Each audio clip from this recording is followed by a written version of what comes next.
Kita di Keuskupan Keningau bersyukur kerana sejak tertubuhnya Keuskupan Keningau pada tahun 1993 yang lalu, kita umat Allah di Keuskupan Keningau tidak pernah berjalan sendiri. Kita berjalan bersama dalam kesatuan, kesetiaan dan kekudusan Yesus Kristus. Kita telah melibatkan pelbagai lapisan community bermula daripada keluarga, KKD, Cook dan Zon, seterusnya paroki di Keuskupan kita Keningau. Justru itu marilah kita terus melangkah bersama melalui seruan Sri Paus Fransiskus untuk gereja sinodal. Ingat kembali pengalaman kita. Apa pengalaman gereja tempatan kita? Imbas kembali pengalaman ini dengan lebih mendalam.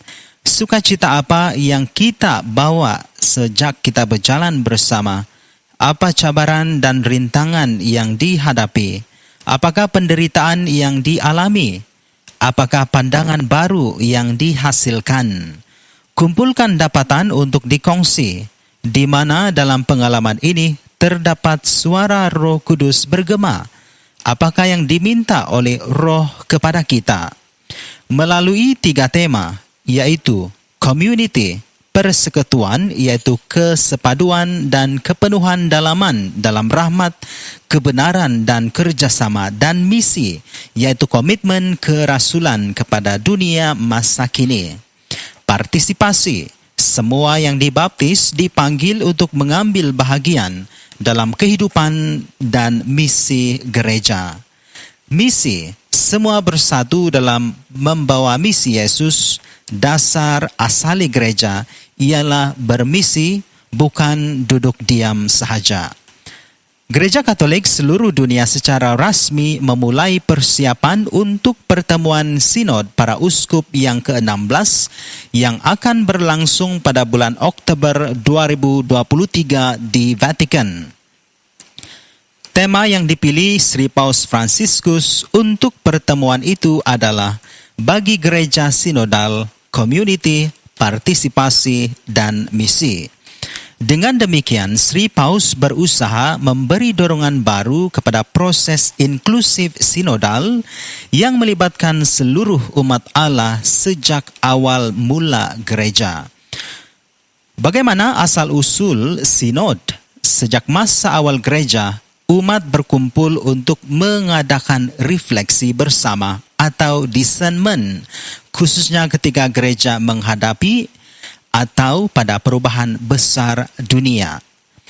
Kisah para rasul menceritakan bahwa ketika komuniti Kristian asal perlu menyelesaikan masalah praktis atau pertanyaan pastoral tertentu, mereka mengadakan pertemuan umat beriman, memanggil Roh Kudus dan berbincang dengan mereka yang diberi kuasa. Panggilan mengadakan konsili adalah praktis yang sangat tua dan tradisional di gereja. Ini terjadi dengan intensiti atau keseriusan yang berbeza-beza, sesuai dengan perjalanan sejarah. Melalui keuskupan, lokal atau ekumenis, sinod atau konsili dapat ditelusuri terus-menerus dari gereja awal mula hingga Konsili Vatikan kedua yang menandai pembaharuan nyata dari praktik ini. Kata Yunani sinod pada awalnya setara dengan konsilium dalam bahasa Latin atau council di dalam bahasa Inggris. Dalam situasi krisis perselisihan atau dalam peredaran massa ketika gereja memerlukan reformasi, sinod digunakan agar dapat dicapai keputusan bersama setelah proses refleksi bersama atau discernment. Santo Cyprianus, uskup Kartego abad ketiga dan seorang bapa gereja, membuat peraturan untuk tidak memutuskan apapun tanpa nasihat kalian dan tanpa suara rakyat atau umat sesuai dengan pendapat pribadi. Definisi sinodalitas, kata sinod berasal dari kata Yunani sanhodos, jalan yang dilalui bersama.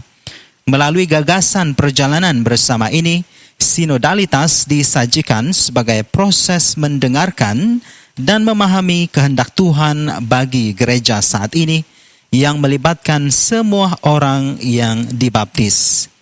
Bagi eksiolog Rothia, istilah sinodalitas mengatakan sesuatu tentang bentuk asli pemerintahan di gereja kerana menyiratkan kerja bersama, berkumpul sebagai perhimpunan dengan partisipasi yang berbeza-beza dari semua. Daripada definisi teoris Isabel Morel, teolog dan rakan penulis Petit Manuel de Synodalité, buku pegangan kecil tentang sinodalitas, lebih suka berbicara tentang kriteria dari sinodalitas. Sinodalitas itu semacam cara pemerintahan gereja yang membawa dinamika. Untuk melakukan ini, pertama-tama perlu kemampuan mendengarkan umat dan mendengarkan Roh Kudus melalui mereka, katanya. Seluruh proses sinod menjadi lebih berat ketika dimulai dengan mendengarkan suara orang yang dibaptis, kata Morel. Untuk menghormati proses kematangan, perlu diberikan waktu, momen hening.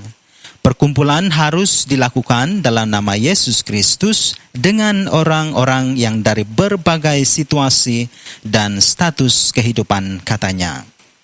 Aspek representatif ini diperlukan untuk memungkinkan citra rasa atau sensus fidei umat beriman dapat didengar. Konsili Vatikan II dari 1962 hingga 1965 menegaskan bahwa seluruh umat beriman tidak dapat salah dalam hal-hal kepercayaan, Lumen Gentium nomor 12, dan bahwa citra rasa atau sensus fidei ini dibangkitkan dan ditopang oleh roh kebenaran. Apa yang terjadi sejak Vatikan II? Konsili terakhir telah menjadi momen untuk menemukan kembali sinodalitas sebagaimana dialami pada tingkat internasional. Tragedi global seperti pandemi COVID-19 seketika menghidupkan kembali rasa bahwa kita adalah community global, semuanya dalam perahu yang sama, di mana masalah seseorang adalah masalah semua. Sekali lagi, kita menyadari bahwa tidak ada seorang pun yang tersendiri. Kita hanya dapat diselamatkan bersama. Setelah mengalami selama 4 tahun kekayaan cara pemerintahan gereja ini, Paulus yang ke-6 menciptakan Sinod Para Uskup pada tahun 1965. Daftar pertemuan Sinod Para Uskup yang diadakan sejak saat itu menunjukkan pentingnya institusi ini. Sidang-sidang yang mutakhir berfokus kepada firman Tuhan tahun 2008, keluarga 2014 hingga 2015, dan gereja Amazon 2019 misalnya. Kepausan Sri Paus Fransiskus secara khusus dicirikan oleh keyakinan bahwa gereja pada dasarnya adalah sinodal. Sebuah bentuk demokrasi? Tidak, sinod bukanlah parlemen. Sinodalitas tidak dapat diracukan dengan politik di mana kubu minority tunduk kepada posisi kubu majority. Kita harus mengakui bahwa kuasa gerejawi harus menjadi pelayan persekutuan maupun pengambilan keputusan. Kualiti mendengarkan adalah salah satu kriteria mendasar. Kuasa gerejawi menjadi penjamin kesatuan dalam kesetiaan kepada Yesus Kristus. Jika hasil akhir berbeza dari intuisi awal, itu petanda baik. Apa tantangan sinodalitas bagi gereja saat ini? Sinodalitas mengungkapkan doktrin gereja yang dikembangkan oleh Konsili Vatikan II bahwa semua yang dibaptis berpartisipasi dalam kehidupan gereja sebagai anggota umat Allah. Tidak akan ada sinodalitas yang berbuah tanpa melatih semua yang dibaptis, termasuk para imam dan uskup, katanya. Agar berguna bagi kehidupan gereja, orang memerlukan hati nurani yang tercerahkan atau memerlukan sensus fidei yang tercerahkan oleh Roh Kudus. Pembaharuan sinodalitas juga dilihat sebagai tanda zaman, khususnya dalam cara kekuasaan dijalankan di dalam gereja. Jalan sinodalitas, kata Sri Paus Fransiskus pada tahun 2015 pada peringatan 50 tahun berdirinya Sinod para Uskup, adalah jalan yang Tuhan harapkan dari gereja milenium ketiga ini. Marilah kita umat Allah berjalan bersama menjadikan impian gereja sinodal menjadi nyata.